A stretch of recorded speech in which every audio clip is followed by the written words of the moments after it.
मिल गया भीमा कोरेगांव का वो असली इतिहास जिसे सदियों तक दबाया गया। क्या तुमने कभी सीना तान कर कहा है कि हाँ, मैं महार हूं, मैं चमार हूं?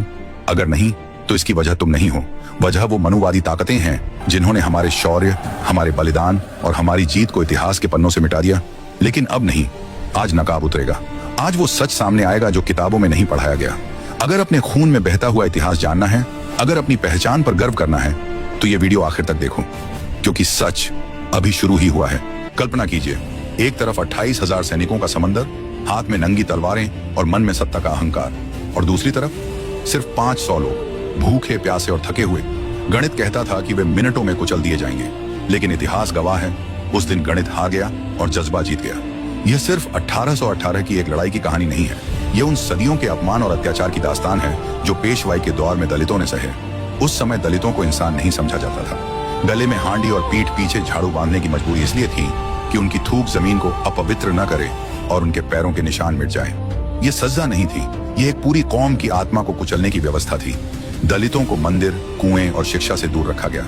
उनकी परछाई तक से परहेज किया जाता था। सड़क पर सामने से कोई ऊंची जाति का आदमी आ जाए तो दलित को रास्ता छोड़ना पड़ता था।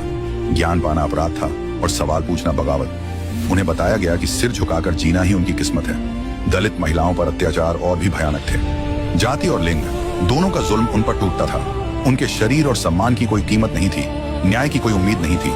अच्छे कपड़े पहनना, गहने पहनना या सम्मान से जीना उनके लिए मना था। दलित बस्तियां गांव से बाहर बसाई जाती थीं। मेहनत वे करते थे, लेकिन हक किसी और का होता था। सदियों तक डर और चुप्पी सिखाई गई, लेकिन जब जुल्म हद से गुजर गया तो खामोशी टूटी। उसी टूटन से इनकलाब पैदा हुआ जो आगे चलकर पूरी व्यवस्था को चुनौती बना। 31 दिसंबर 1817 की वो रात, साल की आखिरी रात, लेकिन इन सिपाहियों के लिए ये जश्न की नहीं, इम्तिहान की रात थी। कड़ाके की ठंड हड्डियों में उतर चुकी थी। अंधेरा इतना घना था कि सामने चल रहे साथी की परछाई तक साफ नहीं दिखती थी। बॉम्बे नेटिव इन्फेंट्री के 500 महार सैनिक लगातार 43 किलोमीटर पैदल चलकर भीमा नदी के तट तक पहुंच चुके थे। पैरों में छाले थे, सांसें तेज थीं, बदन थक चुका था। न ढंग का खाना नसीब हुआ, न आराम करने का मौका। कई सैनिकों ने रास्ते में सूखी रोटी का आखिरी टुकड़ा भी बांटकर खाया था, लेकिन उनकी आंखों में थकान से ज्यादा कुछ और था। एक अजीब सी दृढ़ता, एक जिद, मानो वापस लौटना अब विकल्प ही नहीं था। भीमा नदी सर्द, शांत और गहरी। पानी की हल्की हल्की आवाज मानो आने वाले तूफान से पहले की चेतावनी दे रही हो। नदी के इस पार खड़े थे ये 500 सैनिक, और उस पार एक ऐसी ताकत जिसे देखकर बड़े बड़े योद्धाओं के हौसले टूट जाते थे। नदी के उस पार डटी थी बाजीराव द्वितीय की 28,000 की विशाल फौज। रेशमी तंबू दूर से ही चमक रहे थे। हजारों घोड़ों की हिनहिनाहट, लोहे से ढकी तोपें, चमचमाती तलवारें और अपने घमंड में डूबी एक पूरी सल्तनत। एक तरफ संख्या का नशा था, सत्ता का अहंकार था, और दूसरी तरफ भूखे, थके लेकिन अपमान से तपते हुए 500 महार सैनिक। जरा सोचिए, ठंड से कांपता बदन, खाली पेट, सामने दुश्मन की फौज जो संख्या में 50 गुना ज्यादा। क्या ऐसे हालात में कोई टिक सकता है? क्या ये 500 लोग डरकर पीछे हट गए? क्या उन्होंने घुटने टेक दिए? क्या उन्होंने सोचा हम बस 500 हैं सामने 28,000? नहीं, बिल्कुल नहीं, क्योंकि ये सिर्फ सैनिक नहीं थे। ये वो लोग थे जिनकी पीठ पर सदियों से अपमान का बोझ लदा था, जिनके लिए लड़ना कोई नई बात नहीं थी। उनकी पूरी जिंदगी ही संघर्ष थी। उनके सीने में जल रही आग ठंड से ज्यादा तीखी थी। उनका गुस्सा भूख से बड़ा था। यह जंग सिर्फ तलवार और ढाल की नहीं थी, यह जंग आत्मसम्मान की थी। यह जंग उस इतिहास को पलटने की थी जिसने उन्हें हमेशा झुककर जीना सिखाया था। और इसी सर्द सुबह भीमा नदी के किनारे इतिहास अपनी करवट बदलने वाला था। 1 जनवरी 1818 सुबह की पहली किरण जैसे ही भीमा नदी के पानी पर पड़ी, वैसे ही इतिहास ने अपनी सांस रोक ली। ठंड अभी भी हवा में थी, लेकिन अब ठंड से ज्यादा गर्म था इन 500 महार सैनिकों का खून।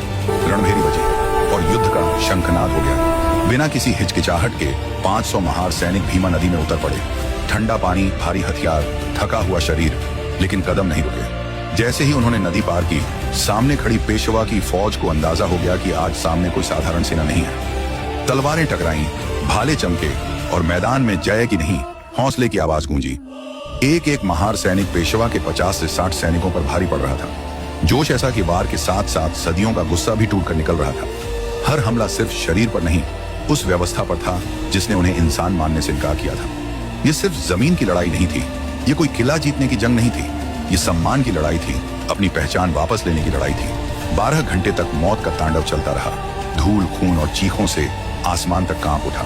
महार सैनिक गिरते थे, लेकिन भागते नहीं थे, घायल होते थे लेकिन पीछे नहीं हटते थे। पेशवा की फौज हैरान थी, ये लोग मर क्यों नहीं रहे, ये थक क्यों नहीं रहे, ये डर क्यों नहीं रहे? क्योंकि ये इसीलिए नहीं लड़ रहे थे कि किसी सत्ता को जिताना था, ये इसलिए नहीं लड़ रहे थे कि कोई ताज बचाना था, ये इसलिए लड़ रहे थे ताकि आने वाली पीढ़ियां गले में हांडी और पीठ पर झाड़ू बांधकर पैदा ना हो। ये इसलिए लड़ रहे थे ताकि उनके बच्चों को इंसान कहलाने के लिए हथियार न उठाने पड़े। उस दिन महार सैनिकों ने तलवार से ज्यादा अपने हौसले से वार किया।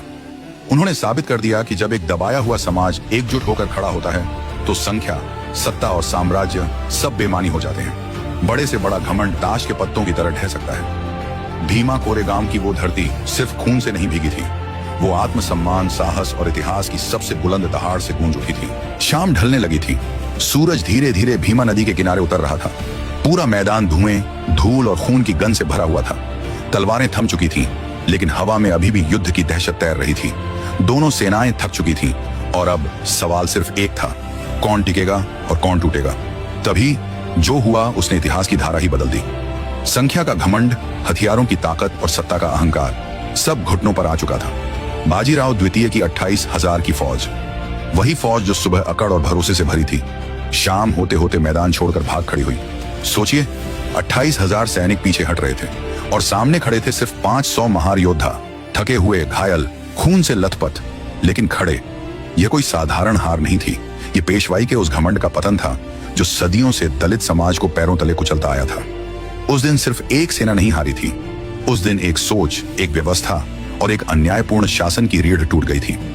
वो जीत सिर्फ तलवार की नहीं थी, वो जीत आत्मसम्मान की थी। वो जीत उस बच्चे के भविष्य की थी जिसे अब गले में हांडी बांधकर नहीं चलना था। वो जीत उस बेटी की थी जिसे अब इंसान समझे जाने की लड़ाई नहीं लड़नी थी। उस दिन भीमा कोरेगाम में सिर्फ युद्ध नहीं जीता गया था, उस दिन भारत में आधुनिक चेतना की नींव रखी गई थी। शिक्षा, बराबरी और सवाल पूछने के अधिकार की नींव। उसी नींव पर आगे चलकर लोकतंत्र का सपना खड़ा हुआ, जहां इंसान की पहचान उसकी जाति नहीं, उसका अधिकार होगा। इतिहास अक्सर जीत को गिनती से मापता है, लेकिन भीमा कोरेगाम ने सिखाया, जीत हौसले से तय होती है।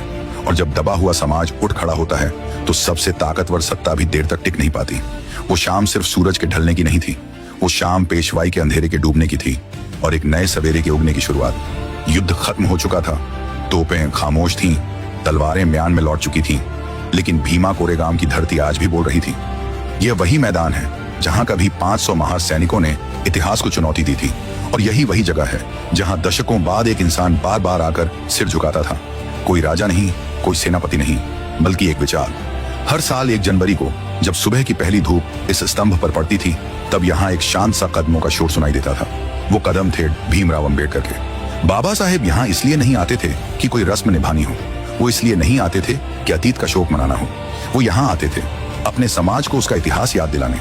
वो इस स्तंभ को देखते थे और उन्हें पत्थर नहीं दिखता था, उन्हें दिखती थी वो चीख, वो साहस, वो आग जो 22 महार शहीदों के खून से लिखी गई थी। ये स्तंभ उन लोगों की कहानी है जिन्हें सदियों तक कहा गया, तुम पैदा ही सेवा के लिए हुए हो, तुम्हें सिर उठाने का हक नहीं, तुम्हें सवाल पूछने का अधिकार नहीं। लेकिन इसी धरती पर इन्हीं लोगों ने हथियार उठाकर नहीं, हौसला उठाकर जवाब दिया। बाबा साहेब जानते थे, जो समाज अपना इतिहास भूल जाता है उसे फिर से गुलाम बनाना आसान हो जाता है। इसीलिए उन्होंने भीमा कोरेगाम को सिर्फ जीत नहीं बनाया, उन्होंने इसे चेतना बनाया। यहाँ खड़े होकर बाबा साहेब आने वाली पीढ़ियों को देख रहे थे, उस बच्चे को जिसे अब गले में हांडी बांधकर नहीं चलना होगा, उस बेटी को जिसे अब चुप रहना नहीं सिखाया जाएगा, उस युवा को जिसे अब यह नहीं बताया जाएगा कि तू कमजोर है। यह स्तंभ एक संदेश देता है कि जब गुलाम को उसकी गुलामी का एहसास करा दो तो वह भीख नहीं मांगता, वह बगावत करता है। और उसी बगावत को बाबा साहेब ने दिशा दी। उन्होंने तलवार की जगह कलम पकड़ा, उन्होंने बदले की जगह संविधान चुना, उन्होंने गुस्से को शिक्षा में बदला और संघर्ष को अधिकार में। भीमा कोरेगाम से संविधान तक की यह यात्रा कोई संयोग नहीं थी, यह एक सोची समझी क्रांति थी, एक ऐसा सपना जहां इंसान की पहचान उसकी जाति से नहीं, उसके अधिकार से होगी। आज जब लाखों लोग हर 1 जनवरी को यहाँ आते हैं तो वे सिर्फ श्रद्धांजलि नहीं देते, वे एक वादा दोहराते हैं कि हम झुकेंगे नहीं, हम भूलेंगे नहीं और हम अपनी विरासत को मिटने नहीं देंगे। क्योंकि भीमा कोरेगाम कोई बीती हुई लड़ाई नहीं है, ये एक जिंदा चेतना है, और जब तक यह चेतना जिंदा है कोई भी व्यवस्था इंसान को गुलाम नहीं बना सकती।